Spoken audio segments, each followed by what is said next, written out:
guys, जोंनि बर' हारिनि आदै मादै आदा बाजै आंनि फंबाय बिनानावमोन आरो आंनि बर' हारिनि आंगो लोगोफोर आंनि मावमिस प्रकाश नार्जारि नोंथांमोना नायदों बिएम सेटआप चेनेल। स' गाइस मोजां खौरां गोबां मोजां बाथ्रा कि दाख्लैबावै आं मोनसे 3 उइक बा मोनथाम उइक बा 3 उइक्सनि सिगां मोनसे भिडिअ आपल'ड खालामदोंमोन जे सामि कसाई बा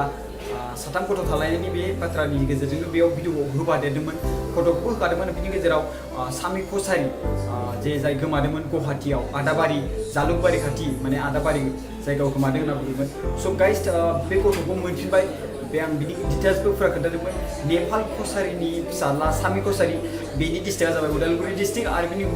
गेजेराव पस्ट अफिसआ जाबाय मालमुरा आरो बिनि गेजेराव पुलिस स्टेसना जाबाय टंला होनना खोन्थादोंमोन आरो गामिया जाबाय मादेपारा। स' गाइस गथ'खौ मोनफिनबाय बेखौ मोननाय जादों फाथोसिला आमबारियाव मोननाय जादों गुवाहाटीनि सोनाब साइडआव होनना बुंदों मोनगिरिफोरा आरो बिनि गेजेराव बिथांमोननो खोन्थाहरबाय आरो बिनि गेजेराव बे गथ'खौ मोनबाय गोबां खुसि आरो बिनि गेजेराव बे गथ'खौ मोननाय जादों 17 सेप्टेम्बराव खबर फैदोंमोन बिनि गेजेराव 18 बुधबाराव लायनाय जाबाय मंगलबाराव खबर फैदों होनना बुंदोंमोन ओमफ्राय बिनि गेजेराव बुधबाराव लायनाय जाबाय माने बुधबार खालिथ' बिश्वकर्मा गोग्लैयो नङा होमबा बिश्वकर्मा फुजा खालि गारि सारि मोनाबाबो गारि जेने थेने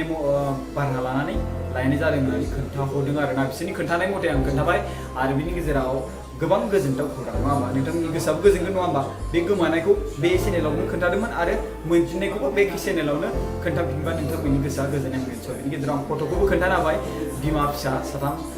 बिसोरनि फट' खेबसेनो ज' मोनखांनायनि उनाव बे फट'खौ लानाय। स' गाइस गोबां खुसि स' दिनै देवबार आरो दिनै लाइभ स्ट्रिमिंबो होगासिनो दं फैगासिनो दङ। स'